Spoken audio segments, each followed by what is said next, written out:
नमस्कार, मैं डॉक्टर अभिषेक जवर। मैं विमान नगर पुणे यहाँ रूमेटोइड के तौर पे प्रैक्टिस करता हूँ। तो आज हम जानेंगे क्या होते हैं रूमेटॉइड आर्थराइटिस के शुरुआती लक्षण। तो जैसे कि मैं पहले भी बता चुका हूँ, हर जोड़ों का दर्द आर्थराइटिस नहीं होता और आर्थराइटिस के कई प्रकार होते हैं। तो आज जो भी हम जानकारी जानने वाले हैं, ये ज़्यादातर रूमेटॉइड आर्थराइटिस के संबंधित है। तो arthritis and research foundation UK के अनुसार अगर जोड़ों के दर्द के मरीजों में एस फैक्टर की प्रादुर्भाव है तो ये आर्थराइटिस या रूमेटॉइड आर्थराइटिस होने की संभावना बढ़ जाती है। यह एस फैक्टर कैंपेन है 3 एस फैक्टर से संबंधित। तो पहला एस है स्टिफनेस, दूसरा एस है स्वेलिंग और तीसरा एस है स्क्वीज टेंडरनेस। तो आइए जानते हैं ये एस फैक्टर कैंपेन के बारे में।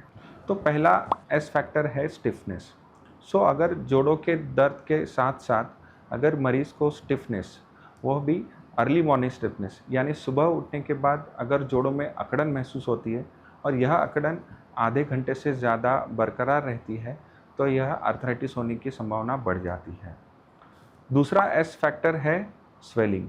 तो अगर जोड़ों के दर्द के साथ साथ जोड़ों में सूजन जो कि कुछ दिनों या कुछ हफ्तों तक बरकरार रहती है तो यह आर्थराइटिस होने की संभावना बढ़ जाती है। और इसके अलावा तीसरा एस फैक्टर है स्क्वीज टेंडरनेस। इसका मतलब अगर जोड़ों में दबाने पे, स्पेशली हाथों के छोटे जोड़ों में या पाँव के छोटे जोड़ों में दबाने पे अगर दर्द महसूस होता है तो यह आर्थराइटिस होने की संभावना होती है। तो ऐसे परिस्थिति में मरीज़ को रूमेटोलॉजिस्ट यानी आर्थराइटिस या संधिवात एक्सपर्ट से मिलने को ज़रूरत होती है और इनसे परामर्श करने की ज़रूरत होती है। तो यह हो गया एस फैक्टर कैंपेन के बारे में। इसके अलावा कुछ और लक्षण होते हैं जिससे यह पता चल सकता है कि ये रूमेटॉइड आर्थराइटिस होने का संभावना है। तो हमारे शरीर में विभिन्न प्रकार के जॉइंट होते हैं और रूमेटॉइड आर्थराइटिस में कुछ कुछ जोड़ों में प्रादुर्भाव होने की संभावना ज़्यादा होती है। तो अगर जोड़ों का दर्द हाथों के छोटे जॉइंट, पाँव के छोटे जॉइंट, रिस्ट जॉइंट यानी कलाई, कोनी यानी एल्बो, शोल्डर या नी से शुरुआत हो रही है और वो अगर शरीर के दोनों हिस्सों से हो रही है, राइट और लेफ़्ट दोनों तरफ अगर ये जोड़ों का दर्द हो रहा है तो यह रूमेटॉइड आर्थराइटिस होने की संभावना हो सकती है। तो यह हो गया रूमेटॉइड आर्थराइटिस के सामान्य लक्षण। तो जैसे कि हमें पता है कि रूमेटॉइड आर्थराइटिस का प्रादुर्भाव ये यूजुअली 20 से 60 साल की उम्र में होता है, बट कुछ कुछ मरीज़ों में यह बीमारी बहुत लेट शुरू होती है, जैसे 65 या 70 साल के बाद। तो ऐसे बुज़ुर्गों में अगर पहली बार रूमेटॉइड आर्थराइटिस के लक्षण आ रहे हैं तो कुछ अलग लक्षणों की शुरुआत देखी जा सकती है। इसमें सबसे कॉमन है फटीग यानी बहुत थकान महसूस होना, बदन दर्द और हल्का सा बुखार यानी लो ग्रेड फीवर जो कि 99 टू 100 डिग्री सेंटीग्रेड तक सीमित रहता है। अगर इन मरीज़ों में यह बीमारी ज़्यादा तीव्र है या ज़्यादा सीवियर है तो वज़न की कमी भी देखी जा सकती है।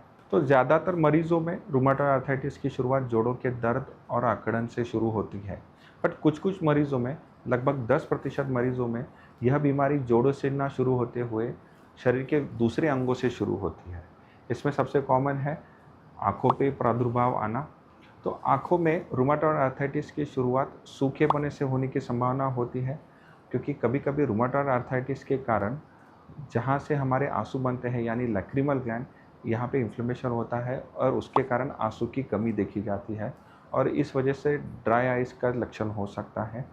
इसके अलावा आँखों में इन्फ्लेमेशन की भी संभावना हो सकती है और कभी अगर ज़्यादा सूखेपने की शिकायत ज़्यादा हो जाए तो आँखों को कॉर्नियल अल्सर की भी संभावना होती है। आँखों में सूखेपने के अलावा कभी कभी रूमेटॉइड आर्थराइटिस के कारण मुंह में भी सूखापन आ सकता है।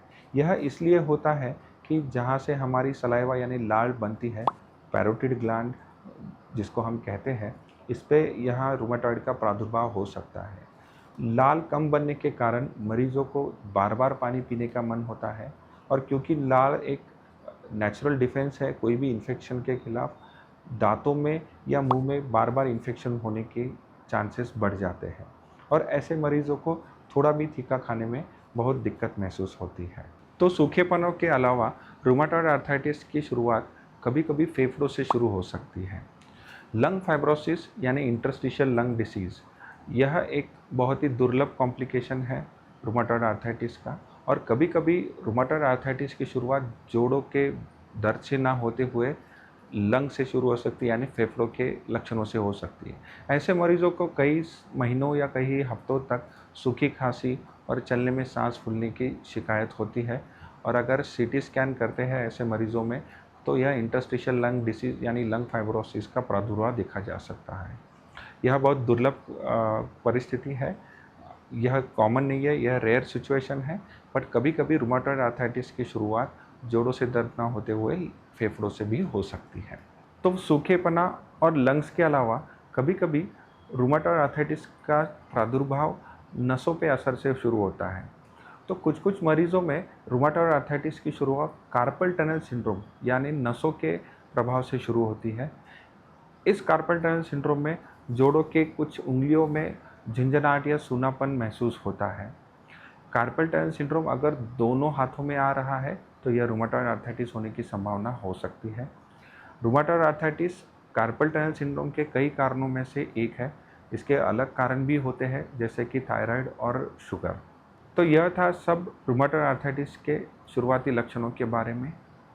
तो याद रखिएगा 3S फैक्टर यानी कि स्वेलिंग, स्टिफनेस और स्क्वीज टेंडरनेस, मतलब अकड़न, जोड़ों में सूजन, और अगर दबाने से दर्द होता है तो यह रूमेटॉइड आर्थराइटिस होने की संभावना है।